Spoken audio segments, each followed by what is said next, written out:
Port Adelaide. They Talk about disappointing. They finished 11th coming off a prelim last year. For the prelim the last 2-3 years. They were probably the biggest underperformer, you'd say, this year. Absolutely. Well, how many teams have started the season 0-5 and made finals? I think it's happened in a very long time. Yeah, it hasn't happened in a very long time. So, yeah, no, for me, their rating is probably I'm going to say a 5 because they backed it up on the back end of the season a little bit. They sort of came back strong, but still very disappointing. Their best player. I mean, Rosie was Connor Rosie. Rosie was probably their best. Yeah, wasn't he? Yeah, who won their best and fairest? Do you know? I think it was. I'm not sure if it's happened yet. Maybe it hasn't. Maybe yeah. Actually, I don't think it has from memory. I haven't seen anybody. But for me, Rosie. I think Rosie was. He was all Australian, wasn't he too? Yeah. So Connor Rosie, I think, was phenomenal this year. Yeah, he was really good. Yeah, he's my best player there for them as well. Rating, I'd say 4, 5. Yeah. 5, just because they sort of salvaged their season a little bit, but from where they've come from, it's definitely a fail, I think. So 4.5, actually. Yeah. That's fair. Next year, they're bouncing back up the ladder. Yeah, they'll play finals They next have year. to, I think they'll play finals. Yeah. They get some inclusions that they might be looking for. I think they'll get in if, I'm not saying Horn Francis is a difference maker, but he's going to help their midfield for sure. They need that kind of big-bodied bull. So if he's happy there and he's not sulking like he has been at North, then who knows what kind of player they're going to get. Well, exactly right. I mean, you say that. I mean, I only say he's probably not going to be the difference maker because he's so young, but look at what Nick Dacos did at Collingwood. Exactly. So he's every chance to come in and make a big difference. So I think if he can get there, even without him getting there, I think they still make finals. I think their list is a lot better than what they were this year. So. Yeah, for sure. All right, the Richmond Footy Club. Here we go. Geez, I have no idea what I'm going to answer any of these ones. So they finished 7th on the ladder. Finished 7th, correct. Yeah. Best player. It's tough because it depends on what you value. I mean, Tom Lynch did win the best and fairest. Daniel Rioli was phenomenal. Prestia was good when he was on the park. Shea Bolton, amazing. I think I'm going to go Rioli for me. Not for a couple of reasons. One, I just think the position change and the fact that he was able to change his role so seamlessly, come in and be that goal-kicking half-backman, and arguably could have been All-Australian this year. Second in the best and fairest, first top 3 finish he's ever had. So I think he's been phenomenal. Otherwise, it would have been Lynch, but I'm going to go Rioli for my best player. My rating, I'm going to give him like a 6. I think they were disappointing. I think we should have been top 4. Well, if you look at all the close losses we had by less than a goal, that's true. You win half of those, I think we would have made top 4. So disappointing to keep losing close ones like that. That's not what you'd expect from a side that's had success the last few years. So I was disappointed. What about you? Who's your best player? I was going to say, am I going to be able to get my yeah, sorry, I got carried away. Jaden Short was also a shoey for my best player. The best player for me, I think Shea Bolton. He was great. Yeah. Rating out of 10. Surprised you said Shea, to be honest. Why? I know you got a bit of a vendetta against him. No. Well, that only lasted a week. But anyway, what ended up happening this year? Nothing. So we made finals. You didn't. Yeah. Well, touche. Rating Richmond. I'll give you a 7. You still played finals. You still got there. Probably should have won that final. So yeah, I'll give you a 7. Prediction next year, you're going to be pushing top 4, I think, with Taranto, Hopper coming in. Yeah, my prediction is 4th or 5th. Yeah. I think we'll either just slide in or just fall short, but I think either way, you'll be around there. We're going to be in there, yeah. Yeah. All right, the Saints, disappointing, to say the least. Yeah. They finished 10th, 11 wins, 11 losses. They were expecting finals. I think they were 8-3.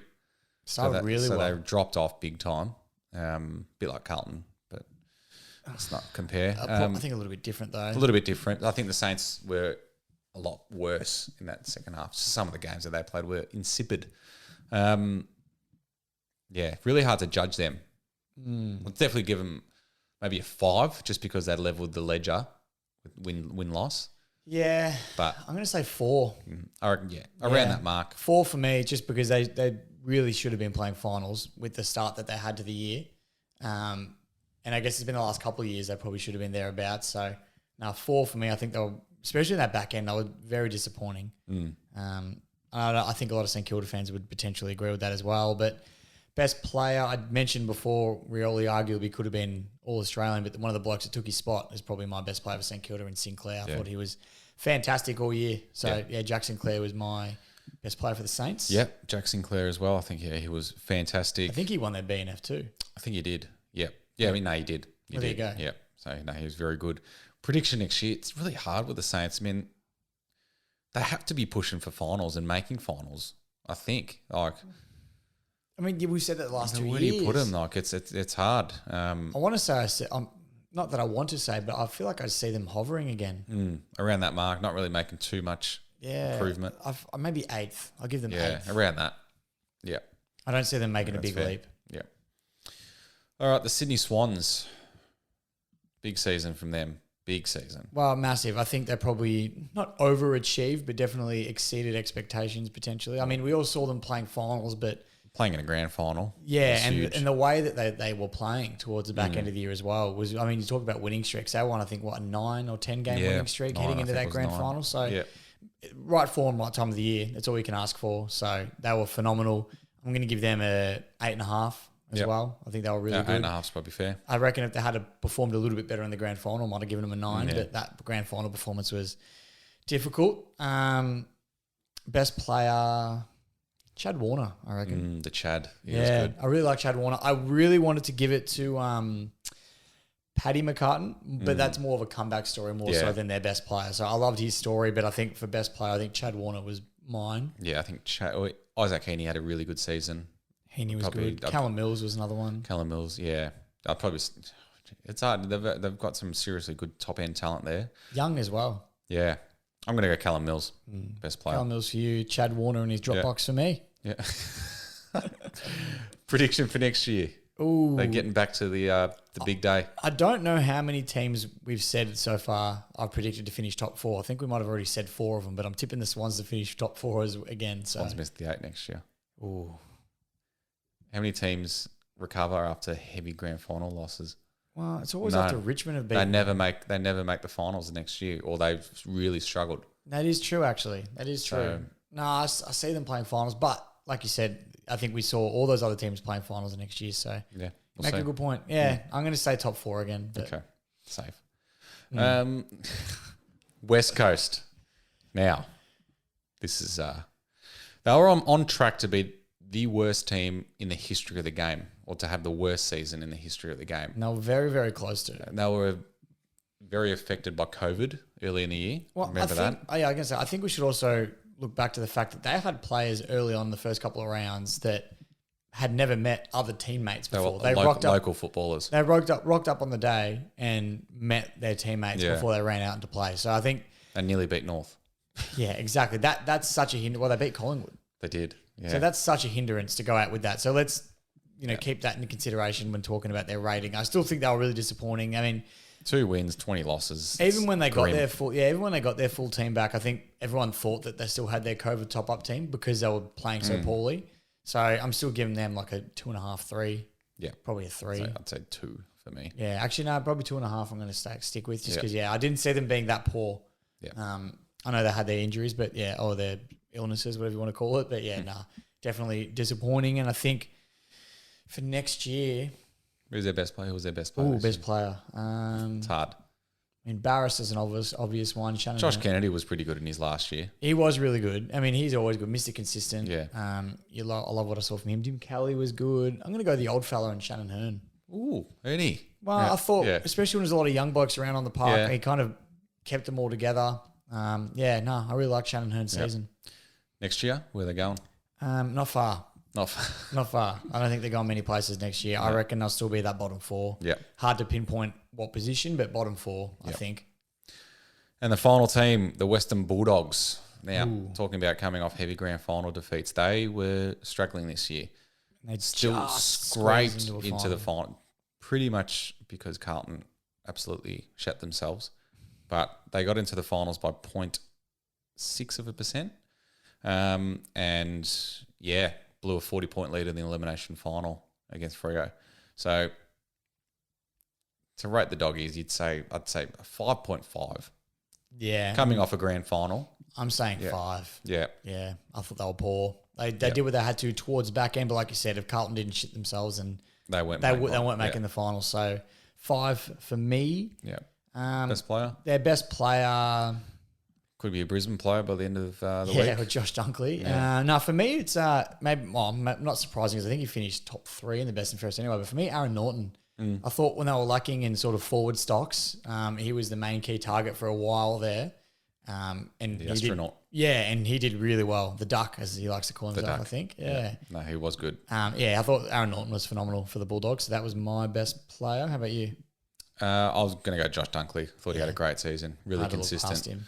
Won the BNF as well. Interesting in a departing And now he's year. going to Brisbane. So, Yeah, well, as they get the deal done, but you imagine they will. Yeah, exactly. Prediction. Yeah.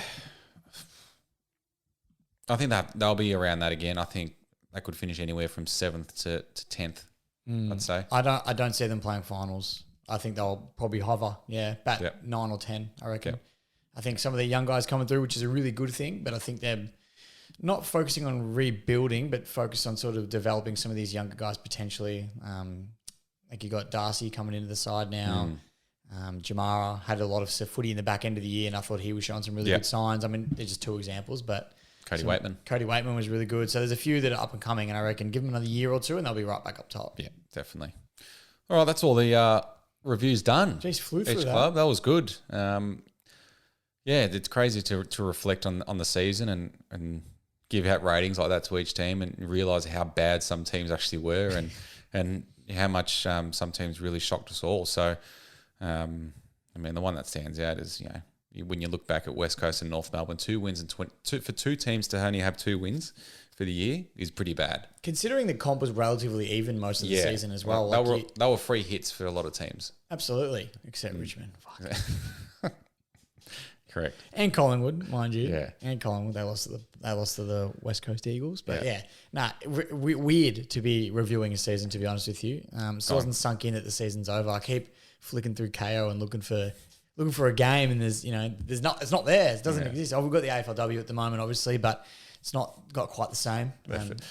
Careful. Yeah, careful there. I'm not touching on that. I am a fan of the AFLW. I've spoken about this numerous times, but it's obviously not. Yeah, it's the same. Yeah, exactly. And it will, but it will get there. No, absolutely. eventually. I just more mean it's not the players that you've come to grow very passionate about. Yes, exactly. So, I think everyone knows what you mean, Quinn. It's fine. I'm just having a bit of a joke. wow, Yeah. it's hard. It's hard these days. Relax. So I don't know what to say and what not to say, but that's what I'm rolling with. Start calling you Steve Price soon.